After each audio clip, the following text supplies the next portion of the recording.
Everyone, नमस्ते, सलाम, नमस्कार। मी सानिया पटेल तुम्हा सगळ्यांचं आपल्या लाडके इग्नाइट चैनल पर स्वागत करते।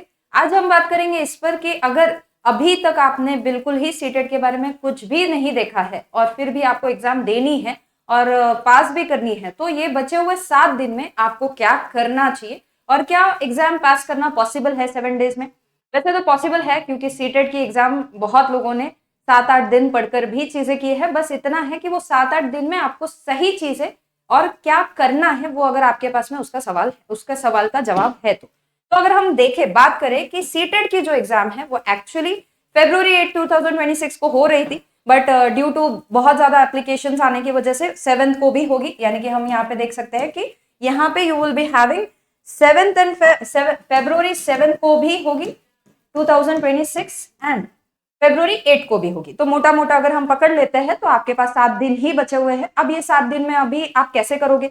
अब जो एडमिट कार्ड है आपको सिटी इंटीमेशन ऑलरेडी आ चुका होगा। किसी का कुछ डिस्क्रिपेंसी है जो अभी आपको उसके ऊपर भी सोल्यूशन मिल जाएगा। डोंट वरी कि डिस्क्रिपेंसी को कैसे सॉल्व करना है, वो डिस्क्रिपेंसी निकल जाएगी, आपके एडमिट कार्ड आ जाएंगे। 5 फरवरी को एडमिट कार्ड शेड्यूल मतलब आपको मिल जाएंगे, इश्यू हो जाएंगे, तो आपको सही चीजें मिल जाएगी। अब बचे हुए 7 दिन में ऐसा है कि आपको क्लियर तो करनी है, ठीक है। तो क्लियर करने के कुछ तरीके हैं। तो पहले अगर मैं बताऊं कि जैसे how to prepare in remaining 7 days, और ये दोनों ही पेपर की बात करेंगे हम, पेपर 1 पेपर 2। कुछ कॉमन सब्जेक्ट्स है जो आपको उसके ऊपर ज्यादा ध्यान देना पड़ेगा, जो कॉमन आते हैं, जैसे सीडीपी हो गया, देन मराठी हो गया। तो ये कॉमन सब्जेक्ट्स का अगर आप हो जाता है, ठीक है, तो अब बचे हुए दिनों में ऑलरेडी आप ये देख रहे हो मैराथन सेशंस आपको देखने हैं, क्योंकि आप ना बुक पढ़ सकते हो। अभी ये बचे हुए दिनों में आप बुक्स के ऊपर ज्यादा रिलाई नहीं कर सकते, तो बुक्स नहीं पढ़नी चाहिए, ठीक है।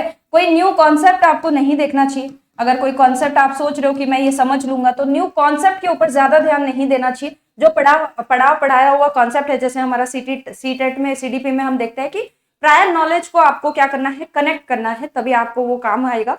तो न्यू कॉन्सेप्ट के ऊपर ज्यादा ध्यान नहीं देना है, जो पढ़ा हुआ है ऑलरेडी। और अगर नहीं पढ़ा हुआ है, ठीक है, ऑब्वियस है कि कुछ भी नहीं देखा है, तो ये मैराथन सेशंस है जहां पे आपको सारे कॉन्सेप्ट्स भी मिल गए हैं ऑलरेडी। 24, 25 को, 26 को हो चुके हैं बहुत सारे। तो आप जाकर फिर से 24 को जो मराठी हुआ है वहां देख सकते हो, बिकॉज मराठी एक कॉमन सब्जेक्ट है, आपको पेपर 1 पेपर 2 दोनों में ही हेल्प करता है।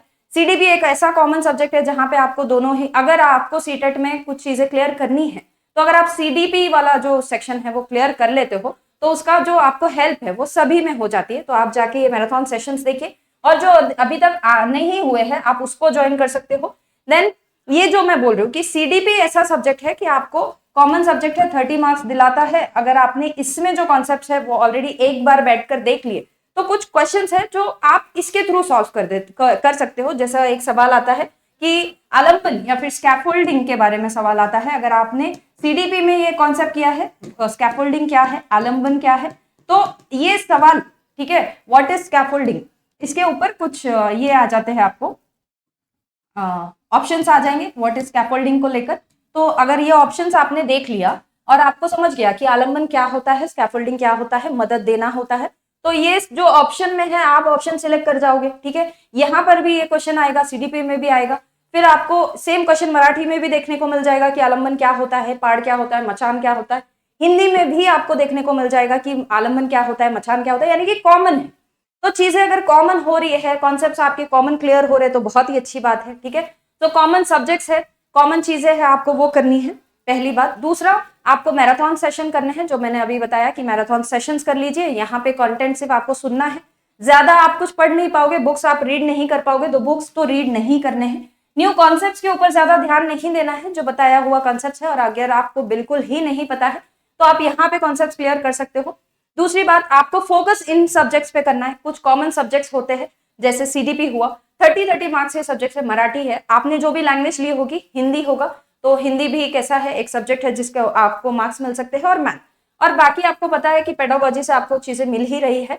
और दूसरा, आपको अगर आपने चीजें नहीं की है, ठीक है, और बिल्कुल भी आप नहीं कर पाते हो, तो कर पा रहे हो बाय एनी रीजन और बाय एनी चांस, तो आपको एक तो पीवाईक्यू देखने हैं, ठीक है, सारे प्रीवियस ईयर क्वेश्चन देखने हैं। अब आपको कहाँ मिलेंगे प्रीवियस ईयर क्वेश्चन, तो आपको प्लेलिस्ट में जाना है, वहां पे सीटेट के कुछ सेशंस रहेंगे, उसमें बहुत सारे पीवाईक्यू सॉल्व करवा दिए हैं ऑलरेडी, तो आप प्लेलिस्ट में जाके पीवाईक्यू कर लीजिए। पीवाईक्यू आपको मिलेंगे 2024 के, 23 के, देन आपको मिलेगा 22 का, तो ऐसे कुछ इतने 3 साल के पीवाईक्यू में आपको 2-2 साल के पेपर मिल जाएंगे, यानी कि आपको बैठकर 6 क्वेश्चन सॉल्व 6 पेपर सॉल्व करने हैं, जिससे आपका प्रैक्टिस हो जाएगा। और एक टेस्ट सीरीज है जहां पे आपको पता होना चाहिए कि इस प्रकार का पेपर आता है और इस प्रकार से चीजें सॉल्व करनी होती है। क्योंकि अगर हम देखें तो सीटेट का जो पेपर होता है वो कितने मार्क्स का है, वो 150 मार्क्स का है। ओके, एंड यहाँ पे आपको 150 मार्क्स के लिए 150 मिनट्स मिल रहे हैं। ओके, ये भी एक चीज है, 150 मार्क्स 150 क्वेश्चंस, एंड आपको मिल रहे हैं 150 क्वेश्चंस के लिए यहाँ पर 2.5 आवर्स, यानी कि मोटा मोटा या फिर एग्जैक्ट देखे तो एक क्वेश्चन के लिए आपको 1 मिनट मिल ही रहा है। तो एक तो पहली बात यह है कि 150 मार्क्स है, 150 क्वेश्चन है, 2.5 आवर्स है, यानी कि बहुत बड़ी एग्जाम है। ठीक है, बहुत बड़ा टाइम आपको मिल रहा है, बहुत बड़ी एग्जाम तो नहीं बट बहुत बड़ा टाइम आपको यहाँ मिल रहा है, 2.5 आवर्स, यानी कि जैसे दूसरे जो गवर्नमेंट एग्जाम होते हैं वहां पे 2 घंटे ही मिलते हैं, तो ये बहुत ज्यादा टाइम है। प्लस यहाँ पे नो नेगेटिव मार्किंग। ओके, तो आप ये नो नेगेटिव मार्किंग का फायदा उठा सकते हो। आपको सारे ही सारे 150 क्वेश्चंस लगवाने हैं, सो दैट आप जो हो जाए, ठीक है, 150 क्वेश्चन सॉल्व तो करने ही है। बिकॉज कभी ऐसे हो सकता है कि आपके कुछ कॉन्सेप्ट क्लियर है या फिर कुछ कॉन्सेप्ट आपने पहले पढ़े हैं, ऐसा तो एग्जाम में पूछा नहीं जाएगा जो बहुत ही हार्ड कॉन्सेप्ट है। तो आपने जो स्कूल में पढ़ा है, आपने जो बीएड लेवल पे पढ़ा है, आपने जो कॉलेज लेवल पे पढ़ा है, बहुत सारे क्वेश्चंस रिपीट होंगे। ये मैं लिख के दे सकती हूँ कि बहुत सारे क्वेश्चंस आपके प्रायर नॉलेज को मैच करेंगे, तो आपको ये 150 क्वेश्चंस पूरे के पूरे सॉल्व करने हैं।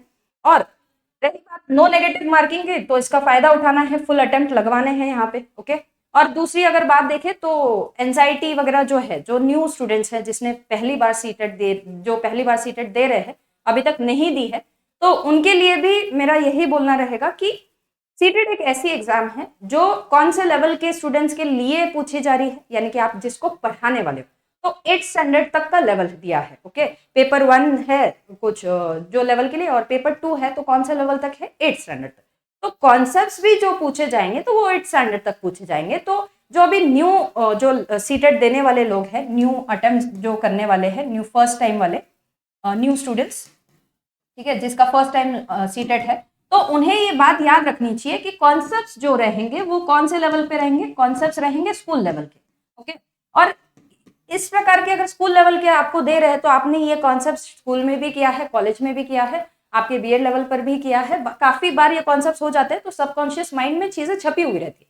जिस दिन सामने पेपर आएगा, आपको 150 फुल लगवाने हैं, आपको 150 पूरे करने हैं, तो आपको कुछ चीजें बातें याद भी रहेगी। और जैसे मैंने बताया कि अगर आप सिर्फ मैराथन सेशंस करोगे, तो यहाँ पे अगर आप देखोगे कि पेडागोजी वाले जो पेपर होते हैं ना, पेडागोजी वाले जो सेक्शन है, तो आपको वहां पे 15 मार्क्स वैसे भी मिल जाते हैं। और अगर आप सेशन देख लोगे तो पेडागोजी इतना सिंपल है कि आप सिर्फ गेस वर्क पे भी जा सकते हैं। ठीक है, तो इस प्रकार से अगर आप चीजें करोगे तो आपको हेल्प हो जाएगा। सो डोंट वरी, आपकी सीटेट क्लियर हो जाएगी। सीटेट कोई एक बहुत बड़ी नासा लेवल की एग्जाम तो नहीं है, बस इसको लेके स्ट्रेस हो जाता है क्योंकि आप लोगों का जो शेड्यूल है वो मैच नहीं हो पाता, बट चीजें हो सकती है। ठीक है, 7 days इज रिमेनिंग, चीजें हो जाएगी, हो सकती है अगर आपने प्रॉपर फॉलो किया। क्या करना है आपको, 3 चीजें फिर से रिपीट कर दूंगी। करना क्या है, मैराथन सेशन देख लीजिए बैठकर, ठीक है, फिर ये सब्जेक्ट्स पे फोकस करना है जो कॉमन सब्जेक्ट्स है, पेडागोजी पे फोकस करना है।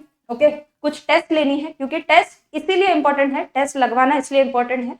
150 क्वेश्चन आ रहे हैं तो आपके सामने पेपर होना चाहिए। ठीक है, तो अपने आप को 2.5 आवर्स बैठा के रखिए, 150 क्वेश्चंस लगवाइए और प्रैक्टिस करिए। ओके, तो दिस वाज इट, इस हिसाब से आप कर सकते हो। Thank you. फिर बात करेंगे इसके ऊपर कि जो बचे हुए दिन है उसमें करना क्या है, थोड़ा सा टाइम मैनेजमेंट, थोड़ा सा की कॉन्सेप्ट्स या फिर जो इंपॉर्टेंट कॉन्सेप्ट्स है वो उसके ऊपर भी बात कर लेंगे। Don't worry, thank you so much.